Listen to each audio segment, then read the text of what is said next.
안녕하십니까, 알림이 황희두입니다. 지금 윤석열 대통령과 대통령실이 MBC 전용기 탑승 불가 소식을 전하며 논란을 제대로 키웠습니다. 정말 헛발질이란 말밖에 안 나오고요. 이런 나중에 배현진 같은 염치 없는 의원은 MBC를 조롱하다가 불난데 기름을 끼얹었네요. 해당 소식을 접한 시민들은 엄청나게 많은 비판의 목소리를 내고 있는데요. 국익과 언론 통제가 등치된다고 생각하냐? 대통령도 아니다. 어떻게 선진국 대한민국의 대통령이 저런 쫌팽이라니? 부끄럽단 반응에도 많은 공감이 이어지고 있고요. 국민의힘 정진석 비대위원장은 이건 언론 통제 아니다 라고 실드를 치고 있습니다. 하지만 민주당 조응천 의원은 MBC 보도가 아프고 기분 나쁘니까 저러는 거 아니냐 라고 꼬집었는데요. 이에 언론단체에서도 긴급 성명을 내며 나섰습니다. 대한민국 헌정사에서 유례를 찾을 수 없는 언론 탄압이자 폭력이란 거고요. 윤석열 대통령은 반헌법적이고 반역사적인 취재 제한 조치를 즉시 취소하고 국민 앞에 사죄해라 라고 촉구를 한 겁니다. 한국기자협회, 방송기자연합회, 전국언론노동조합, 한국영상기자협회 등 언론단체가 즉각 나선 건데요. 공적 인물의 공적 책무 이행에 대한 언론 취재와 감시는 민주주의의 기본이란 거죠. 그런데 대통령실은 시대착오적인 인식을 갖고 저렇게 노골적인 헛소리를 하는데 이건 트럼프의 복사판이란 비판까지 나왔습니다. 진영을 뛰어넘어 언론 자유 보장이라는 민주적 기본 질서에 대한 정면 도전이라고도 강조했는데 윤석열 대통령이 여태까지 주장해왔던 자유가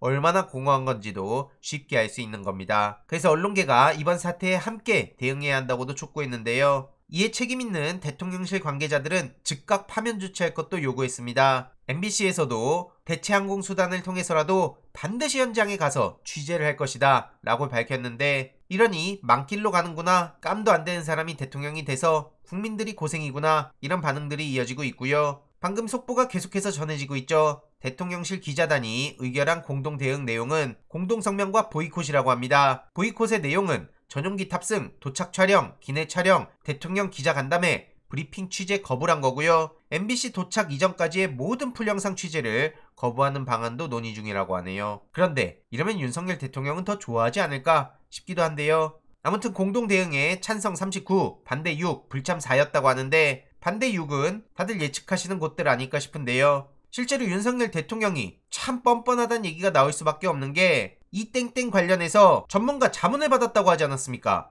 그런데 대통령실에선 영업기밀이라고 안 알려주고 있다. 이 문제에 대해서 민주당 전용기 의원이 강하게 질타하고 나섰습니다. 이런 태도는 처음 봤다는 거고요. 전용기 의원실은 입법조사처에도 직접 확인해본 결과 공공이익을 침해할 소지가 없고, 그러니 국회 운영위원장인 주호영 원내대표에게도 자료 제출 요구를 강하게 해달라 라고 당부하기도 했습니다. 이런 와중에 정신 못 차린 윤석열 대통령은 친윤계에 전화해서 당 지도부의 대처에 불만을 토로했다고 합니다. 아니, 본인은 정치권 문제에 개입 안 한다며요. 불과 얼마 전에 그런 얘기를 해놓고 어쩜 저렇게 뻔뻔할까요? 마찬가지로 정신 못 차린 친윤계 권성동 의원은 총선에서 다수당이 되려면 윤석열 얼굴로 선거를 치러야 된다. 본인들의 메시지, 혁신 노력, 정책이 국민께 투영되지 못하고 있다고 하는데 당연히 이상한 소리나 쏟아내고 그저 남 탓하기에 급급하니 뻔한 결과 아닐까요? 그러면서 다수당 타령하고 있는데 여전히 정신 못 차리고 있다고밖에 안 보이고요. 이외로도 안철수 씨는 김은혜 메모를 윤석열 대통령이 왜 사과하냐? 그러면서 너무 지나치단 반응을 보이고 있습니다. 당권을 노리고 싶다 하더라도 민심 파악도 전혀 못하니까 저런 워딩이 나오는 거라 보고요.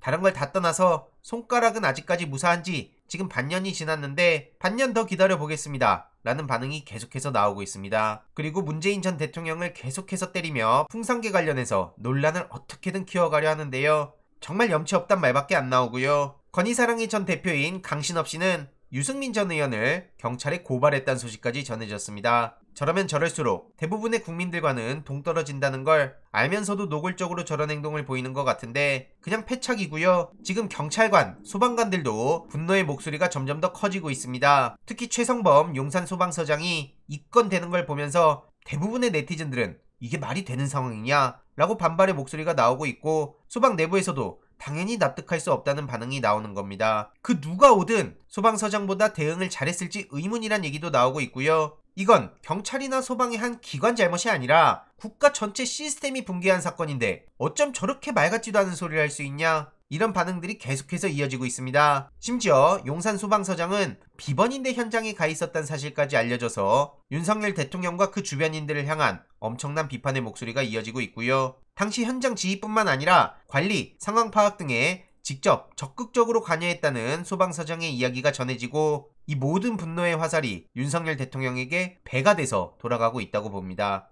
당연히 저렇게 꼬리 자르게 하는 걸 어느 국민들이 상식적으로 납득할 수 있겠습니까?